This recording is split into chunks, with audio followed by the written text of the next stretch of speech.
Hey everybody, welcome into the back room. I'm Andy Ostroy. We have another first-timer today, Washington Post columnist Philip Bump. We shall get to Philip in just a second, but first, thank you for tuning in. We appreciate you listening, and we'd love to hear your comments. So email us at backroomandy@gmail.com and or post on our social media, and we'll read some feedback next time. And if you like the podcast, please rate and review and follow or subscribe, and you'll be notified every time we post a new episode. So, Philip Bump is a national columnist for the Washington Post. Prior to that, he led politics coverage for the Atlantic Wire, and in the past, he worked as a designer at Adobe Systems. As one of the paper's most read writers, he focuses on the data behind polls and political rhetoric. He also writes a weekly newsletter called How to Read This Chart, and he has appeared or been heard on most major media outlets from MSNBC to Fox News to PBS to NPR.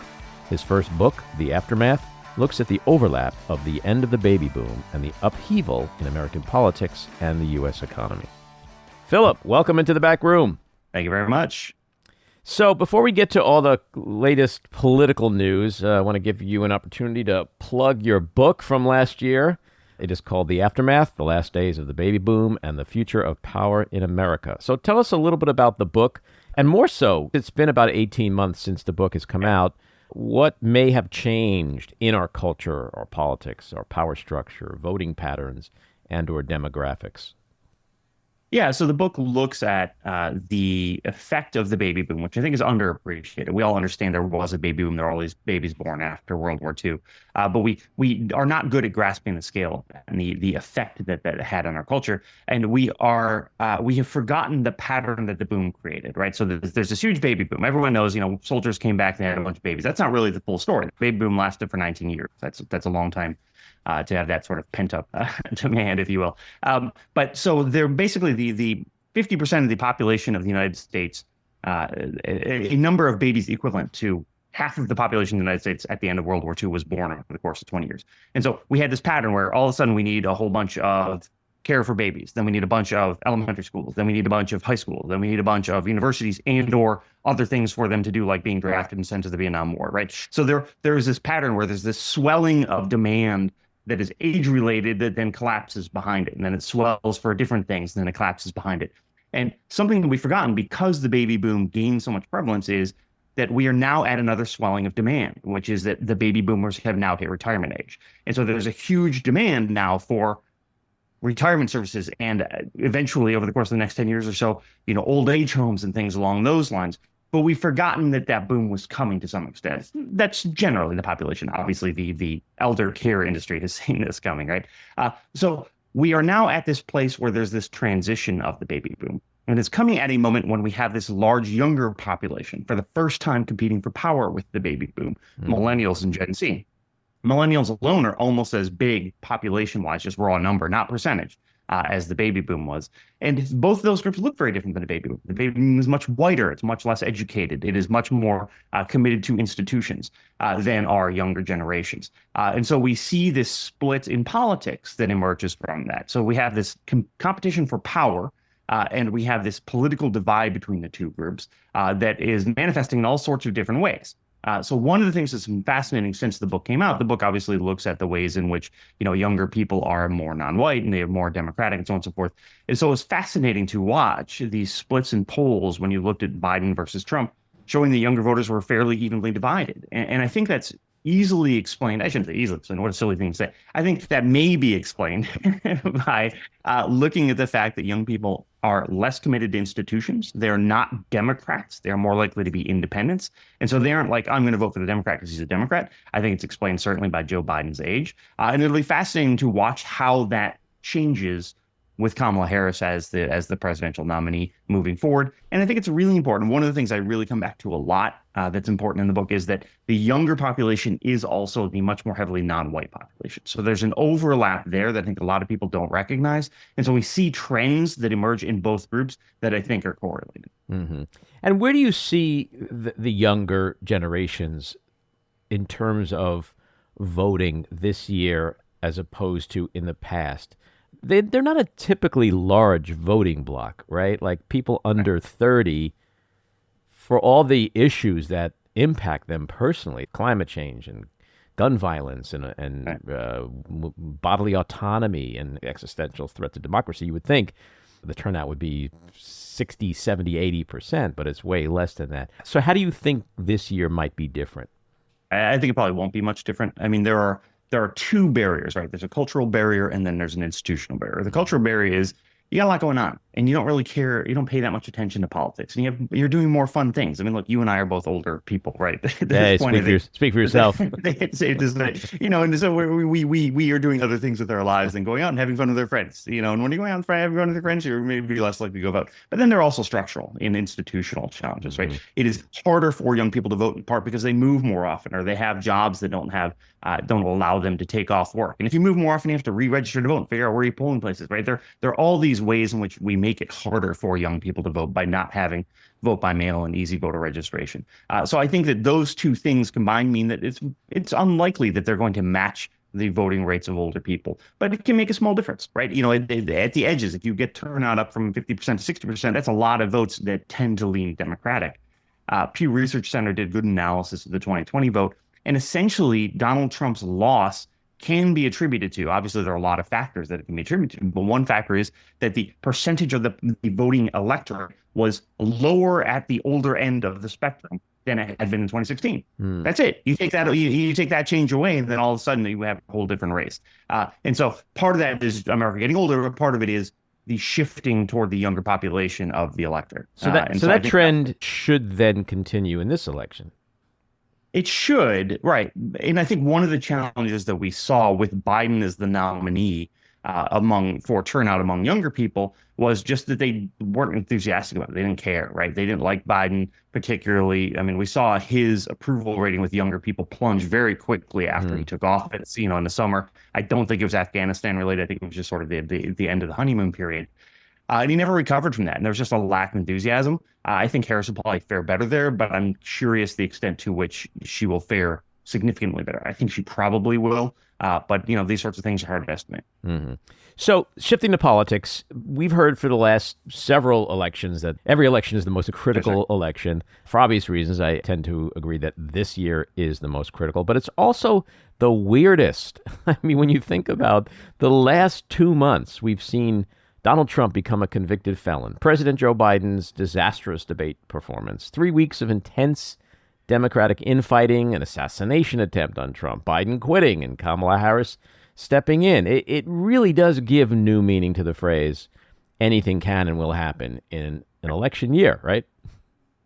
Yeah, no, you're exactly right. And yet, at the same time, like all of that happened, but it's sort of now in retrospect seems sort of foreordained, doesn't it? Right? Like, I mean, except the assassination attempt, which is a huge failing on the Secret Service's part, and obviously heads have been rolling in that regard. But the idea that Joe Biden would not be the nominee and Kamala Harris was, and that that his debate performance, perhaps no one would have anticipated would be as bad as it was, but I don't think if you said to someone in January, hey, by July, Harris will be the nominee and Biden will not be and Trump will be a convicted felon, I don't think there's a lot of people who would have been like, what? Right? Like people would have been like, okay, yeah, I can see how that path unfolds. Right. And so I think the Democratic Party, my suspicion is, and I don't have any reporting to back this up, my suspicion is that Biden understood even before the Republican convention that this was going to happen. They waited until after the convention to let them, shoot all their ammunition. That's a very poor phrasing there. To unload all of their opposition against Joe Biden and then switch him out right afterward. I think it was an extremely good political play by the Democratic Party, and I think it probably salvaged the election for them. Mm-hmm. So how do you think her launch has gone so far? I think it's gone spectacularly for her, right? I mean, one of the things that's underrated is her launch in 2020 actually went very well, too. At the time, I wrote a piece about how she saw a bump in the polls. She had this very good launch event in Oakland that she played that part of her campaign very well. And I think she's played this part of the campaign very well as well. I think the Democratic Party, I think it was inevitable that the party would coalesce around her, even from the outset. So at the morning after the debate, I wrote a piece that looked at her current polling against Donald Trump. And I noted, like, it's her or no one, right? Like there's not going to be a contested convention. And it was obvious there wasn't going to be because the party doesn't want that. All these pundits are like, oh, well, what if we all got to sit down and decide? And it's like, no, that's not like the party has more institutional self-preservation instinct than that. But I think that the coalescing was natural, but I think that it has been also without many flaws, right? And so the next big test is the VP pick, which we expect imminently. And I think that is a more fraught point just because, there are lots of alternatives and, there could be flaws with the VP candidate as Donald Trump has learned that come back to bite her. But so far, I think she's, the rollout has been very effective. Yeah, I want to ask you about the VP situation in a second. But so with regard to Harris's campaign in 2020, yes, her launch was great, but then it quickly derailed. She dropped out in December before any votes were cast or any delegates were won. But something seems to me to be very different this time around. Like it seems like very Nixonian in the sense that, you have a candidate in 1960 who flailed, and then 8 years later, wow, look what happened. He went on to win 2 terms. I feel like the times have changed so much in the last few years, and that she is actually the absolute right person at the right time in history to propel America's progress further. So even though she wasn't a great candidate in 2020 overall, I feel like she's a perfect candidate now. Yeah, I don't think she wasn't. I don't think it's necessarily true she wasn't a great candidate in 2020. She certainly didn't do very well. But think about what she was doing then as opposed to what she's doing now. Then she was battling for the nomination of the Democratic Party that was reeling from having lost in 2016, right? Mm-hmm. And the story that the Democratic Party told itself about 2016 was that either you needed to be Bernie Sanders, who would have won, or you needed to be a white guy from the Midwest who would have won, right? Those are the 2 stories the Democratic Party was telling itself. Harris was neither of those. That wasn't her constituency. So she's battling against Elizabeth Warren, who was the Sanders candidate, and besides, of course, for Bernie Sanders, who was also running. And then, of course, you had Joe Biden, who ended up coalescing the vote in March, as COVID was erupting, because he was that guy from Scranton, Pennsylvania, right? That Harris was the wrong candidate for that sort of contest, for that sort of matchup. Now, who's she battling against? Now she's battling against Donald Trump, right? And so, that's a whole different race that you're running. And she is obviously, for Democrats, a better candidate than is Donald Trump. And so she has more of that support of the party. That it coalesced around her quickly, I think, aids her in that. So, it's a totally different ballgame. Yeah, and that's a great point because it's also different times. When you think about where we were in the country 4 years ago with her being a prosecutor and it perceived to be a liability, now all of a sudden, given Donald Trump's legal problems, et cetera, being a prosecutor actually seems like an asset for her. It's the prosecutor versus the convicted felon. Like it's just a Hollywood narrative. So I want to ask you about polling. Back on July 19th, you wrote about a CBS YouGov poll. And you wrote that, quote, that poll doesn't bring the Democrats any substantial gain in enthusiasm. Obviously, judging by the wild euphoria we've seen these past 2 weeks since Biden withdrew, that just might be another example of polls not being terribly accurate. Now, of course, Monday morning quarterback is the best job in the world, right? And hindsight is a luxury. But are you surprised by the level of excitement and energy and euphoria, given where you were writing about just 3 weeks ago, how things have changed? Yeah, I mean, I think that enthusiasm is tricky to measure for a variety of reasons. But I would say 2 things. There's two components to this excitement, right? One is fundraising, and one is sort of vibes, if you will, right? So fundraising doesn't surprise me in part because there had been this slowdown beforehand that people were holding their money. There were reports that both, rich people and regular donors were just like not throwing money at Joe Biden after the debate. And then all of a sudden, you open up that valve and the money starts to flow. So that part doesn't really surprise me. I think the enthusiasm that we hear for Harris, look, you and I think, would agree that enthusiasm isn't for Harris. It is for not Biden, right? That if Harris had been like, actually, I don't want to run, let's have it be, I don't know, Gavin Newsom. That Gavin Newsom would be like, yes, there would be all this enthusiasm for Gavin Newsom because he is not Biden. And so the Democrats, a substantial portion of the Democrats, certainly not all, Biden still had his supporters, but a substantial portion of Democrats were looking for someone who wasn't Biden to run against someone who was Trump, right? They wanted not Biden to be the not Trump candidate, and that's Harris. And so I think that's part of it. I think that sustaining that will be tricky, but the nice thing is that she's only got 100 days in which she has to do it. A nice thing from her perspective, obviously.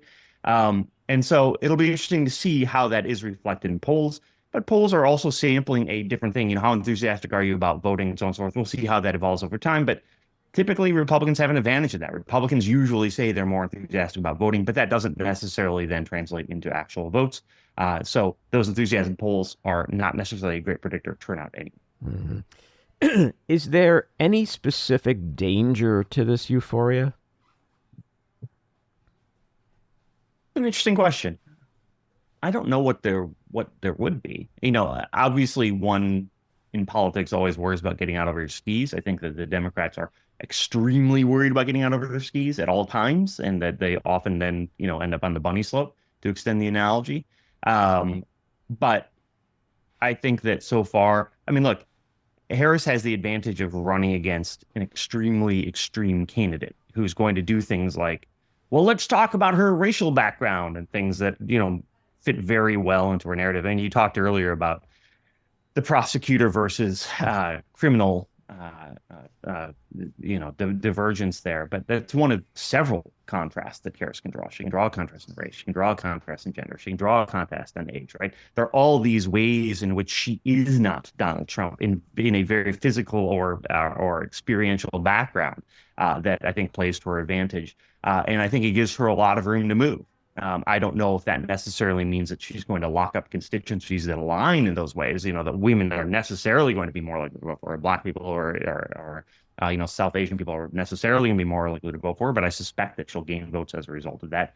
And I think that will be to her benefit. And I think it gives her both that and the fact that she's running against this guy who is Donald Trump. And, you know, as the campaign progresses, people can remember like, oh, that's right. That's how Donald Trump is.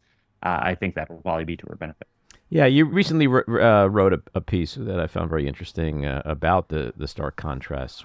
You cited relationship to criminal justice as one. What do you think are a couple of the other biggest distinctions, but also what might be perceived as a negative distinction between them? That as this campaign rolls out, you know, when the euphoria starts to die, especially with the independents and moderate Republicans, you know, the so-called swing voters that may or may not exist, depending upon one's opinion. Sure. Yeah, I mean, she's still the vice president to Joe Biden, whose job is terrible. She gets to distance herself from him to some extent. You know, it's one of the things that I think is fascinating here is we have this weird inversion of the experience gap, right? Usually you have the incumbent party in the White House. They're the ones with experience as president, and then you have the outsider challenging to them who perhaps is a blank slate and can come in and be like, I'm going to do all these great things, and gets everyone whipped up and excited, right? And now that's flipped, right? Now it is the challenger is the guy with the experience that you can point to, and the incumbent party has the candidate who is someone who can be sort of a blank slate, but it's not quite a blank slate because she still can, you know, you still can't point to her and say, oh, look what the Biden administration did. And she has to be a little wary. She doesn't want to alienate Democrats by being like, yeah, that Joe Biden really effed things up, didn't he? Right? She can't do that. So, you know, that I think is a challenge. And, you know, this is 2024. And we just talked about my book and the role that race and age play in American politics. Obviously, there are people who are not going to vote for Kamala Harris because she's a woman and because she's not white, right? Like this is America. And who, you know, this goes back to the 2020 thinking to some extent with the Democrats and how we want to have this white guy who can, you know, speak to those Midwestern voters. Does that liability offset the potential benefits? I doubt it. But again, that's really hard to say. Do you think there are boomers who are Democrats who may not necessarily be typical bleeding heart liberals, but more moderate Democrats, but because of their age and the generational world that they live in, race could be a factor to them? Like, it's hard for me to conceptualize somebody who normally votes Democrat, but somehow they just haven't gotten past the racial issue to the point where they can't go in and vote for a black woman. And so they'll go to Trump. I mean, that seems inconceivable to me, but is that on any level a valid concern to you? Well, I'll say two things. The first is that the baby boom generation itself is not overly conservative. It's not like, 70% Republican. It's fairly evenly split, but relative to younger generations, that has historically looked more conservative just because it is split, whereas the younger generations weren't. If you look at the response to Donald Trump, the immediate aftermath of the election, the group of primarily women who organized that were, boomers, college educated women who came together and helped organize a lot of the resistance to Donald Trump. So that said, yeah, I mean, look, voters are extremely weird. Mm-hmm. Voters, you and I spend a lot of time talking about politics, thinking about politics, understanding politics, paying attention to the news. Most people don't. God bless them. God bless them. They shouldn't, right? Like, You mean they have a life? Who knew, right? But they just make weird decisions based on weird stuff. So yeah, absolutely. I mean, we did this poll called the Deciders poll that looked at swing states earlier this year. This is the Washington Post, and it's really fascinating, the results. But we did interviews with people, and they'd be like, "Well, I kind of like Biden, but I'm also really, supportive of abortion, so I'm voting for Trump." And it's just like they just like have this really mixed up sense of how politics works, and then they're being asked about this thing. It's sort of like, and I've never used this analogy before, but I think it's apt. When you talk about race, most people don't think about what their race is, right? Unless you're prompted. You get a form, you have to fill out what your race is, and for some people like myself and white non-Hispanic, it's not hard, but for people like members of my family who have who are part Mexican or part part Native American, like you're asked in the moment, you're like, okay, well, what am I identifying as at this moment, right? And so when you're asked that question, who do you support and what is your politics? It's a very clear, like binary choice. Do you want Biden or Trump? And you may have this more, like you don't generally think about it, like what do I align with? And so you sort of cobble together this, this sense of, what is important to you in the moment and how is that manifested in what your actual vote is. I don't think there's a lot of voters like that. I think most people just vote on party line, but I can see how when you are prompted with this question and you're just sort of like, who am I going to vote for? I don't know. Well, I sort of like this and I sort of like that. And then you get these weird responses. And in a pool of 1,000 people, right, then that sort of stands out. So I think that it's important to remember that while most people just do party line votes, there are people who are just sort of like, what, until I'm actually asked the question, I haven't really thought much about it, and they have answers that don't necessarily make a lot of sense. I see now that, by the way, I'll just point this out, that my analogy to the race is a terrible one, and because people have a very clear sense of who they are, it's just I was trying to get at that when you're prompted, then you have to make that determination. And some people, when they're prompted, make determinations about politics which don't actually make a lot of sense in the full sweep of the context of politics and political news. Yeah, you see, that was a terrible analogy, by the way. I just want to point that out because people are going to be mad and be like, how can you compare this? Like, I realize that. I'm just, we're talking on the fly. This is what happens. Yeah. I mean, look, my concern about the euphoria is that it might be shrouded in a little bit of denial. Like, I wonder if Bob, the cheese farmer in Wisconsin, who's kind of a moderate Democrat, but because he's, 77 years old and has lived a life, and will that man vote for a black woman? And how many of them are out there? Because, we were there before in 2016 with Hillary Clinton, where we just felt, oh man, it's time. The glass ceiling's being shattered. And then it was like, wait, how did we go from this euphoric feeling of the most qualified candidate in history, a woman, to Donald Trump? And so I don't forget that. Maybe it's PTSD, but I just hope we're not there again. Yeah. So, I mean, I think that my book deals with that transition, right? And so essentially in 2008, the election of Barack Obama, which, I think probably any Democrat would have won that. John McCain was not a great candidate. George Bush was extremely unpopular. The war was extremely unpopular. But Obama won very substantially. And Obama winning substantially was driven in part by young voters' enthusiasm and this huge widening of the gap between young and old and who they preferred. And it really seemed to mark this cultural shift. It seemed to mark the shift from the power of the baby boom to the power of younger Americans who were, again, more diverse and so on and so forth. And then in 2012, he won again as the Republicans put forward Mitt Romney, who was trying to run on traditional Republicanism. And America said, no, thanks. And Obama wins again. And the Republicans at that point in time were like, okay, that's it. The change is upon us. We need to figure out how we're going to reach out better to these younger people and how we're going to reach out better to non-white Americans. And then Donald Trump comes along. And he represents this reactionary fringe of the right. And he is saying, no, what we can do instead is sweep out more of these white Americans who feel as though the Republican Party isn't respecting what their concerns are. And in part, he was advantaged by, in 2014, the emergence of Black Lives Matter, which really made race very salient, and the spike in immigration that occurred in 2014, which is really the driver of his 2015 campaign launch. And it worked. In 2016, it worked. He got more of these white Americans to come out. And so he really mobilized this fringe of the right, that was really centered on these issues that were downstream from race and identity. And so the Republican Party then managed to forestall this sort of transition. And so then we get to 2020, and it's a close race, right? I mean, Joe Biden wins by 7 million votes, but it comes down to these narrow margins in the sorts of states that you're talking about, with Donald Trump still managing to sweep up these people. But again, we go back to what I said earlier about Pew and how Pew identified that, as this drop off in the oldest Americans as a percentage of the electorate that can explain what actually occurred that year. Anyway, so we get to 2024, and all of a sudden the question is, have we reached the tipping point? Have we reached the tipping point where that sort of racial reactionism is no longer enough to carry the day for Donald Trump? Because the older population, and again, there are obviously young racists, right? And there are obviously old people who aren't racist and who are anti-racist. But we have this overall population. Is that tipping point now?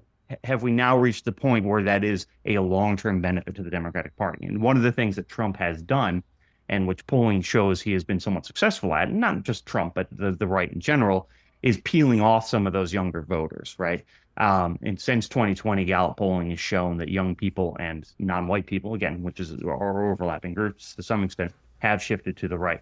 And the Republican Party had at some point had to figure out how to appeal to those folks. Have they been able to have done so? How much is that tied to Trump? How much is that tied to, how much of that is despite the racial resentment that obviously Trump runs on? It's hard to say, and it's going to be hard to predict that.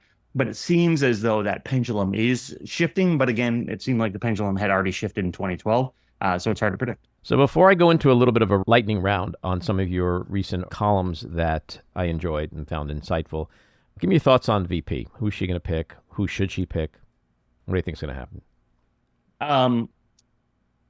So here's what's going to happen. I'm going to say something, and then she's going to pick someone like an hour after this publishes who I don't say. So she's going to pick an American. No, look, I think you're so astute. You're right. I've been burned too many times.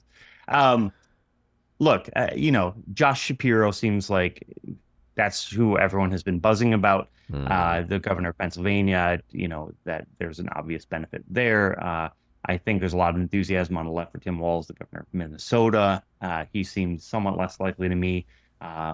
Kelly, the senator from Arizona, seems like he has a lot of benefits, including that he is a candidate who is very focused on gun violence, given what happened to his wife, Gabby Giffords, obviously from the swing state. You don't hear as much about Andy Beshear from Kentucky as you used to, or Roy Cooper, the governor of North Carolina. But those are sort of the 5 names that have been out there. Who does she pick? I honestly don't know. I think that it doesn't matter that much. I think the J.D. Vance pick didn't matter that much in terms of helping Donald Trump in the Midwest or in the Rust Belt. So I don't know who she ends up picking. If you forced me to make a prediction here, I would predict insert name of pick later, right? But I don't know, I'd probably say Shapiro, but I don't know. And I think any of them are fine. And I think that none of them provides an enormous boost to her, even in their home states. And I think that this is sort of one of those points in politics where we obsess over it because it's something that we know is coming and we can talk about it. It's sort of like before the Super Bowl, we have all this time to talk about what's going to happen in the Super Bowl. Then it happens. We don't talk about it that much. And I think that's sort of what's going to happen here. And we'll see. Yeah. My feeling is that because everyone thinks it's going to be Shapiro, it's likely not going to be Shapiro. Yeah, I think that's probably right. Yeah. I think that's a fair bet. So you recently wrote about how Republicans are portraying Biden's exit and Harris's ascension as a coup. Now, this to me seems like a pretty desperate political strategy, but what do you think about all that? I think it is an effort to try and regain the benefit that the Democrats have seen in terms of casting Donald Trump as anti-democratic. right? There is something to a lay person inherently anti-democratic about Joe Biden winning votes and then not being the nominee. But of course, it's not at all comparable to what Donald Trump did in 2020. It's not even really anti-democratic. It's the party choosing their own nominee. The party, until the 1960s, would just sit and be like, who do we want our nominee to be? And then they'd be like, here's who our candidate is. And that is often just how it works at every other level of politics, right? You know, I mean, they will, even when there is an election, it's often the case the party has coalesced around someone saying, you know, and vote for this guy, not this random weirdo, right? Like, it's party politics. And at the end of the day, voters make the decision in November. If it were the party saying, oh, you know, Kamala Harris is going to be the president in January 2025, that's sort of different, but not really, unless she's like, you know, strong arming Biden, pushing him out the door. So it's just rhetoric, right? And it has not been particularly effective rhetoric. And I think that's because it's not effective rhetoric in the first place. And in a similar vein, you've written a column titled "The Main Similarity of Q-Anon and Blue-Anon is that they rhyme." So what you're saying is that liberals aren't as conspiratorially crazy as MAGAs? Yeah, I mean, there certainly are ways in which the left embraces unsubstantiated claims that seem pretty obviously as though they're not going to be substantiated. This was a response to a column in a Free Beacon, which is a right-wing publication, that tried to argue that the conspiracy theories around the Donald Trump assassination attempt were more widespread than belief in QAnon on the right had been in 2020. And my point was that those things are not comparable belief systems, right? That QAnon is such a bizarre, stupid belief system that is, you know, fundamentally rooted in just misapprehensions about how the world works, as opposed to, hey, we don't have enough information about what's happening here, particularly in the immediate aftermath of the event. Just to sort of point out how extreme QAnon was. And I think one of the things that's important to remember, and I wrote about this back when Trump was president, is that Trump himself sort of subverted the natural way in which conspiracy theories work, which is that they are a manifestation of outsider response to power, right? That outsiders come together to figure out why they are out of power to some extent. That is how conspiracy theories work. And Donald Trump was in power and promoting conspiracy theories, right? He was the manifestation of power, and yet he embraced these things because it helped him build more power. And so there is an inherent conspiratorialness to the modern right that simply doesn't exist on the left, certainly at scale and certainly to degree. I'm sure you've done this, but if you ever have a half hour to kill and you want to entertain yourself, you can find videos of people at Trump rallies that are asked to explain what Q is. Oh, yeah, sure. And it is, you know, it's like Q's everywhere. I mean, I've talked to them, it's right? Like what, yeah, I mean, they can't even explain it, but yet it's the blood that runs through their veins. I'll tell you a story. I was at a Trump rally in Wilkes-Barre, Pennsylvania in 2019, 2018. And I talked to a woman there who was wearing some sort of QAnon shirt and had a little baby, like less than a year old, 6 months, 7 months, wearing a onesie with a big Q drawn on it. And I talked to her, and she was just, talking all about sex abuse in Hollywood and so on and so forth. And, it's the hot sun, and the baby doesn't have a hat. And I was a new father at the time, and I was just like, what brings you to this place, right? And it's just, it's really revealing the way in which that spoke to people's broader concerns about how the world worked. And, it didn't make any sense, but it didn't have to, because it was, it was this explanatory system.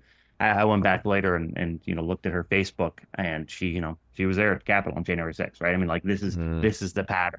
You have an interesting theory behind Trump's recent, albeit microscopically brief, attempt to pivot to Mr. Unity. Yeah, I mean, there was no pivot, right? I mean, the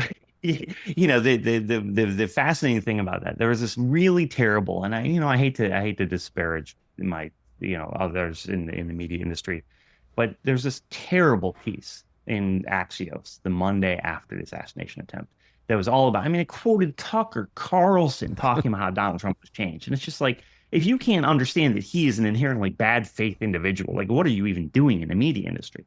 But they was talking about, like, oh, this is going to be a new Trump and yada, yada, yada. And it was just like, he's done this so many times, right? Like, his idea of unity was and always has been, as I point out in the piece that you mentioned, that everyone should just agree with him, right? And like, right. Unify around unity, him. That's right? it. Like, The unity is around him. Yeah, exactly. That's like me saying that I've achieved unity with my kids because we always do what I want to do and drive where I want to drive. It's like, well, yeah, right, sure, okay. And the idea that anyone would be snookered by that was just so unfathomable to me. Like, it's not June of 2015. And he comes down, he's like, oh, I'm sorry about my speech. And, now we're going to have and I'm going to be the new unified candidate. Maybe then you could be like, okay, maybe he will be. But for God's sake, the guy's been in the public eye for 9 years. And you think that this thing that his immediate response was fight, fight, fight. Like, oh, yeah, now he's going to be the union guy. It was absolutely baffling to me. And I think it was extremely irresponsible on the part of Axios, not to mention just naive. And I think that it was, if ever there was a time, I've been very quickly proven right. It was that. Mm-hmm. And you also felt like it was just sort of manipulative on his part to gain sympathy, not so much from the right, but even from the left. Yeah, absolutely. Exactly. Yeah. The idea was you saw in the immediate aftermath of that, this attempt to tell the left it couldn't make the arguments against him that it wanted to because it was too soon and too mean, right? It was almost like, what you hear after gun violence. So like, no, now's the time for thoughts and prayers, not for making policy reform, right? Like it was that sort of leverage. I mean, Don Jr. on the Monday afterward at the Republican convention, someone asked him a question about family separation policy. He's like, oh, how can you ask that now, right? And it's like, well, what difference is it? Like, first of all, it wasn't you. This is your dad. And the second thing is, this is the Republican convention. But that was the attempt to try and forestall any questions about it. I'm not sure how they thought that was going to work. Like they were going to carry that till November. Like, on the eve of election night, they're going to be like, don't ask Trump any tough questions because remember what happened back in June, right? Like, or July. Like, it was very bizarre and very transparent. And anyone who fell for it is a sucker. Mm-hmm. It does make you wonder, though, and it's kind of chilling when you think about it. What if he did pivot? What if he came out and was new Trump, compassionate Trump, gun reform Trump, whatever Trump, but just a real unity, and it's time to heal and bring this nation together. He might have won if he can maintain that for 3 months, which of course is an absolute impossibility. But just like, it's not out of the question that, again, not to the MAGAs, not to appeal to the libtards, but to the people who supposedly count. If he gave them a different message, would the suburban moms be running from him or maybe back to him? There's a viral video out there in which this Italian chef is on a British cooking show, and they're like, oh, this is kind of like some sort of food if you added bacon to it or something like that. And the chef's response is, yeah, and if my grandmother had wheels, she'd be a bicycle, right? And yeah, right. If Donald Trump had wheels, he'd be a bicycle. I mean, Donald Trump, yes, was that an opportunity? If he could close his mouth and had campaign staffers who put out only messages that he wanted and read off the teleprompter until November, and, even if he didn't actually mean it, could that have happened? Yeah, theoretically, sure. Right. But no one should have expected it was right, of course. Right? And to your point, if I was 6'6" and had some skills, I could play for the Knicks. So sure, exactly. Right. Yeah, right, exactly. Or I mean, it's just Donald Trump is almost 80 years old. Right. And now he's going to pivot? Okay, sure. Yeah, that leopard's not changing his spots. All right, so my last question is not a political question. I always like to change it up a little bit and try to find out who the person is. And a good way to get a window into someone's soul is through music. Give me your top 5 musical artists of all time. Tribe Called Quest. Far Side up there. I like Billie Holiday. Who else? See, well, once upon a time I would have said the Beastie Boys, but it's sort of I've just sort of soured on them recently, and I can't really explain why. You can see sort of where my tendencies lie. Yep. Who else is up there? I'm trying to think about who I have on my Spotify. See, and part of the problem is now my Spotify is so polluted by the nonsense my kids listen to. Right. So it's like, keyword polluted. It is. It's just, I'll put on here are your recommended picks and be like one good song and then 14 terrible ones. Yeah. Bieber. How'd Bieber get on my thank playlist? God my kids are young for that. Who else? I don't know. I mean, that's the general vibe. 90s hip hop. Some old jazz, little Snoop, little Ice Cube, maybe. Yeah, well, we were just in Southern California, and so I was NWA, Public Enemy versions of some of those songs of the voice. I see where you're going. No, but I was also an East Coast guy, so I was more Biggie than Tupac, for example. But that's the general vibe. Cool. All right, Philip. I can't come up with 2 others right now. Hope you won't hold me to it. No, Philip, this was fun, insightful, and I hope you come back. Of course, appreciate it. All righty, take care. This episode of The Back Room was edited and produced by me, Andy Ostroy. It was co-edited and co-produced by Maddie Rosenberg, and co-produced by Jen Hammoud. Our theme song was composed by Andrew Hollander, and our logo was designed by Cricket Langell. And special thanks to Patricia Wind. Please take a moment to rate and review the podcast, and also follow or subscribe. Until next time, keep your eyes on Washington, Hollywood, and your own backyards, and have a great week.